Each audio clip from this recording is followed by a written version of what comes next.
Hello investor! Welcome back to PSC Warriors. Sa video na to, i-breakdown natin ang world of investing para matulungan tayo makapag-decide ng mas magandang financial decisions. Today, sa video na to, we're going to discuss the secret formula to finding the ideal stock. Whether you are a seasoned investor or nagsisimula ka pa lamang mag-invest, ang paghahanap ng ideal stock ay para kang naghahanap ng needle sa maraming tato. In short, napakahirap humanap. Nowadays, ang ating Philippine stock market ay mayroon ng halos 300 companies na nag-trade dito sa ating bansa. Pero huwag ka mag-alala, today, i-share ko sa iyo ang step-by-step formula para makatulong sa iyo mag-identify ng hidden gems dito sa ating merkado. Pero bago natin pag-usapan yon, let's talk about what makes a stock ideal.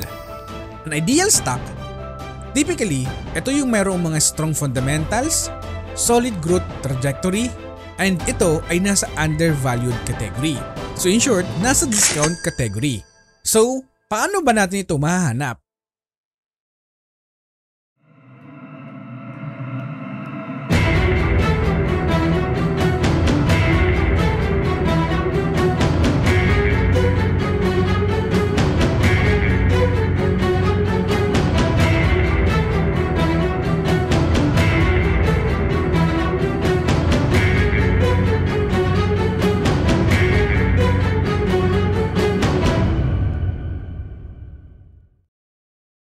Ang pag-a-analyze ng financial health.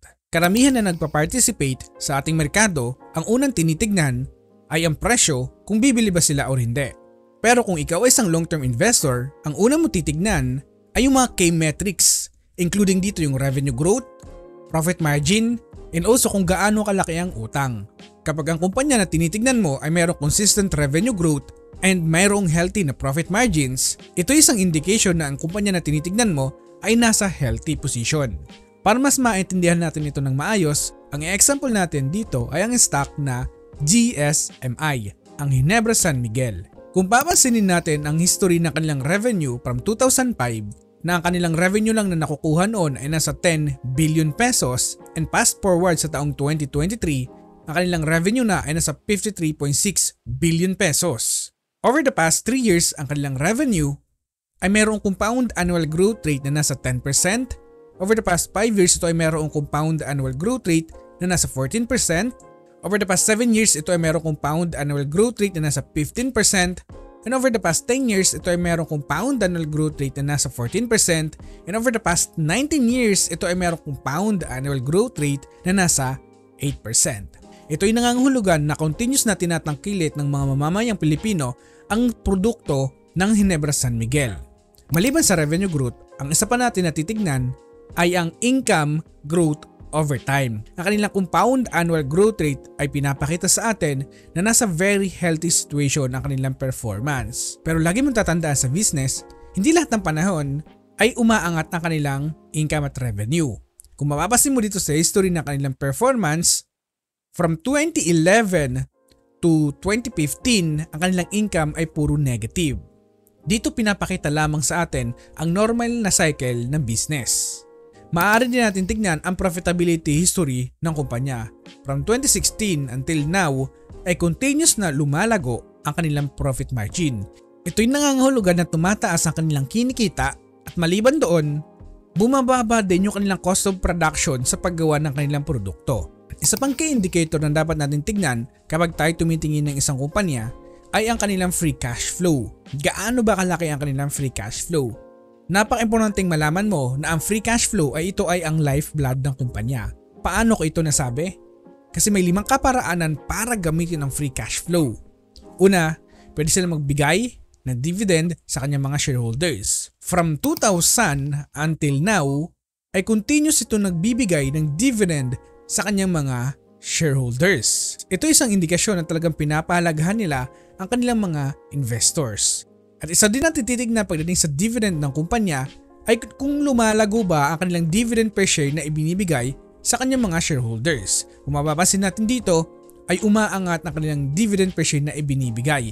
Ito ay isang indikasyon ng strong profitability ng kumpanya. Ang isa pang kailangan mong tignan na key indicator ay ang kanilang free cash flow versus sa kanilang dividend paid. Ang dividend paid, ito yung kanilang binibigay na dividendo sa kanilang mga shareholders. Ito yung kanilang pinakabalato. So ang gagawin mo lamang dito, i-compare mo lamang ang kanilang free cash flow over the years in comparison sa kanilang dividendo na ibinibigay over the years din. Kung papapasin mo dito from 2014 to 2023 ay laging mas mataas sa kanilang free cash flow. Indication at ang ibig sabihin nito ay meron pa silang room to grow, room for improvement para mapataas pa ang kanilang share price in the next coming years. Ito ay isang indikasyon na talagang minamanage nila ng tama ang kanyang finances. Ang pangalawang gamit ng free cash flow ay pwede silang magbayad ng kanilang mga utang. Kung mapapansin natin dito sa history ng GSMI, sila ay continuous na nagbubayad ng kanilang mga utang. Ang pangatlong gamit ng free cash flow ay pwede silang mag-buyback ng shares. So kapag nag-buyback ng shares ang kumpanya, ang ibig lamang sabihin nun, tumataas naman ang percentage of ownership ng mga shareholders nito. At ang pang-apat ay pwede lang itong reinvest sa kanilang mga businesses. I-improve sa kanilang business para lumago at maging efficient ang kanilang produksyon. Kaya kung mapapansin natin dito sa history ng GSMI, ang kanilang return on equity average ay nasa 31%, ang return on assets ay nasa 20.39%, return on investment ay nasa 28%, and ang kanilang return on invested capital on average ay nasa 47.41%. Ito ay isang indikasyon na ang kumpanya ay mataas kumita sa kanilang mga pinaglalagakan na investment. At ang panglimang gamit ng free cash flow ay pwede sila mag-acquire ng mga new businesses para mas malumaki pa ang kanilang market share na sinasakop. And isa pa na kailangan natin tignan ay ang debt to equity ratio. Kapag mas mababa ang kanilang ratio compare sa kanilang past history, ang ibig lamang sabihin nito ay kaya nilang isustain yung kanilang operations nang hindi nila kinakailangan gumamit ng utang para lamang ito masustain. Kung mapapansin natin, ang debt to equity ratio ng GSMI ay continuous na bumababa over the years. And noong 2023 ang kanilang debt to equity ratio na lamang ay nasa 10%. So ito ay isang indikasyon na kaya-kaya nilang i-manage yung kanilang operation nang hindi nila kailangan mag-finance ng utang. Step number 2, ang pag-evaluate ng competitive advantage. Ang ibig lamang sabihin nito, sila ba ay mayroong ino-offer na unique product or services compare sa kanyang mga competitors. This could be strong brand, patented technology, or a loyal customer base. Kapag ang kumpanya ay mayroong strong competitive advantage, maaari pang magpatuloy ang paglago ng kanilang kinikita. So ang best example natin dito ay ang mga product ng Ginebra San Miguel Inc. Ang pinaka-flagship product ng kumpanya ay ang Ginebra San Miguel, ang gin bulag na tinatawag. Alam mo ba na nakatatak na sa isipan ng mga Pilipino ang product na ito? And majority of people today, kilala ang brand na ito. Susundan ng kanilang GSM Blue and ang kanilang brandy na Primera Lights. Sa pamamagitan ng flagship product and talagang strong brand recognition, talagang continuous na lalago ang kanilang kinikita.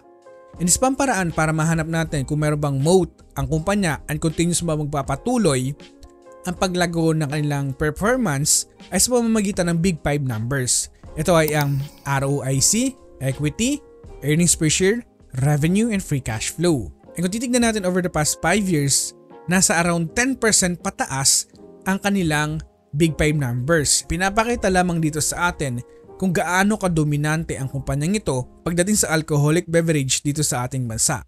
At dito pinapakita sa atin na mayroong competitive advantage ang kumpanyang ito. Sa pamamagitan nito, magkakaroon ka ng matibay na konklusyon at matibay na pundasyon sa kumpanya kung bakit ka mag-i-invest. Step number 3, assess market trends. Napaka-importanteng malaman muna natin, tignan natin ang pangkalahatan ng industry at ang market trends. Tignan natin kung nag-grow ba ang industry, meron ba mga regulation na makakaapekto sa pagbagsak ng kanilang kinikita. Sa pag-alam natin ng context ng market information, matutulungan tayo nitong maalam ang future potential ng kumpanya.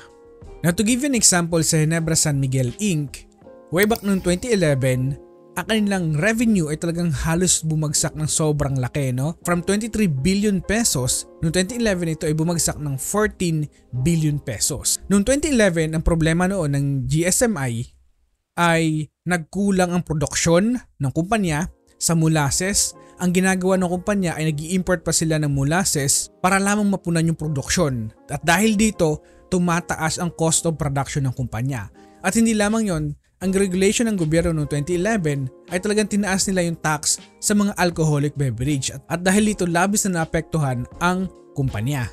Kaya naman from 2011 to 2015 ay halos hindi gumagalaw ang kanilang revenue.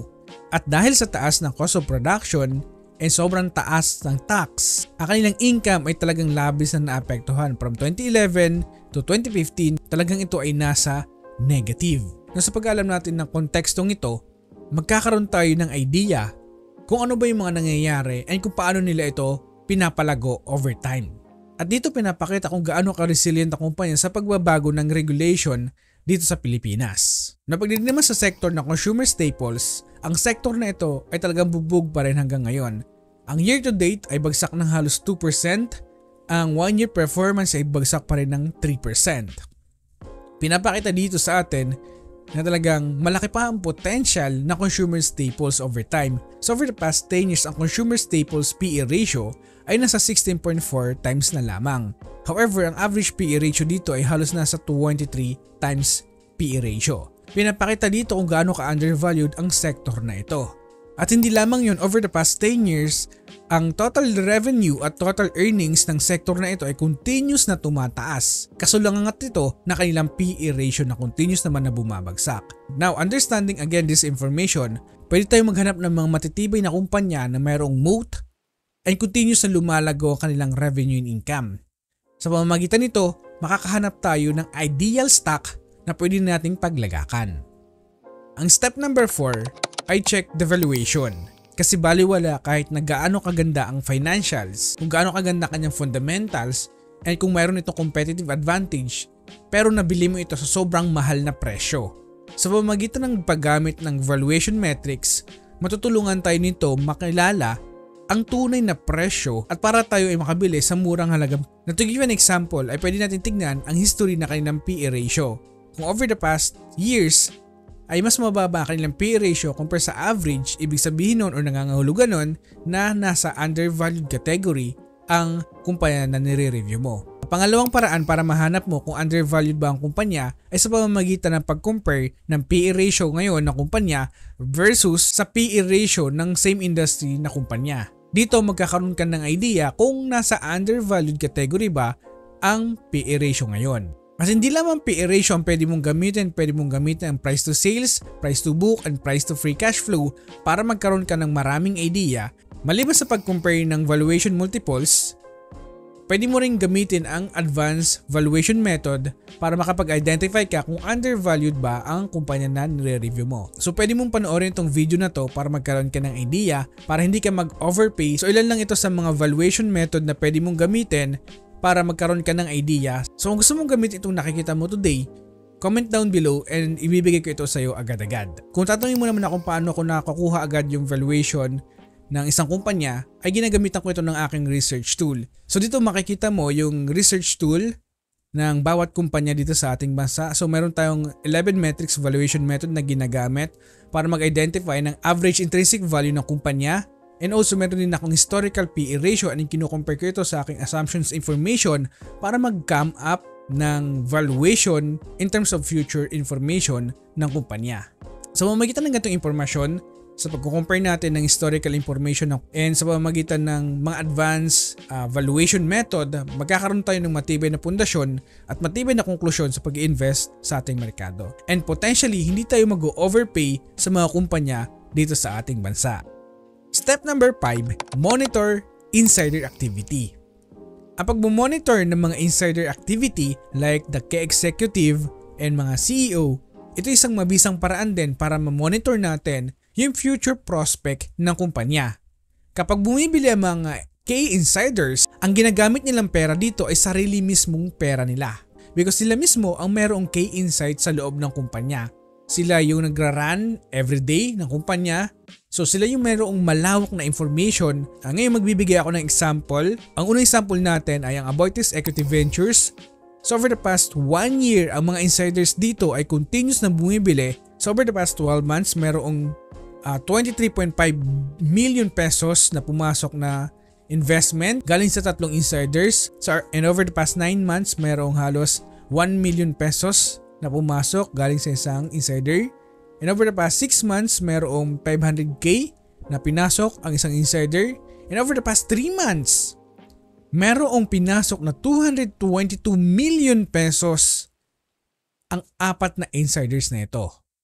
So dito pinapakita kung gaano ka-committed ang mga individual insiders sa kumpanyang ito. Another example ay ang DMCI Holdings Inc. Over the past 1 year ay continuous din na bumibili ang mga insiders dito. Over the past 12 months, merong 2 insider na pumasok and nag-invest sila ng 22 million pesos. Sa loob ng 9 months, merong pumasok na 9.7 million pesos ang isang insider na ito. And over the past 3 months, merong 7.6 million na pinasok ang 2 insider na ito. Pinapakita dito sa atin kung gaano din ka-committed ang mga insiders sa future prospect ng kumpanya. Sa pamamagitan ng ganitong information, madadagdagan ang ating confidence para masabi natin na ang kumpanya na nire-review mo ay nasa ideal stock. So guys, hanggang dito na lang muna yung video natin kung paano makahanap and kung ano yung secret formula para makahanap ng ideal stock para sa'yo. Sa pamamagitan ng pag-analyze ng financial health, sa pag-evaluate ng competitive advantage and sa pag-assess ng market trends, and sa pag-check ng valuation method, and also pag-monitor ng mga insider activity, sa pagsunod mo ng mga steps na ito, magkakaroon ka ng matibay na informasyon at matibay na konklusyon sa pag-i-invest dito sa ating merkado. And also magkakaroon ka ng informed investment decisions sa mga kumpanya na nire-review mo. And once again, this is Pisa Warrior na lagi nagpapaalala sa inyo na ang pag-invest ay para itong pagtatanim ng palay.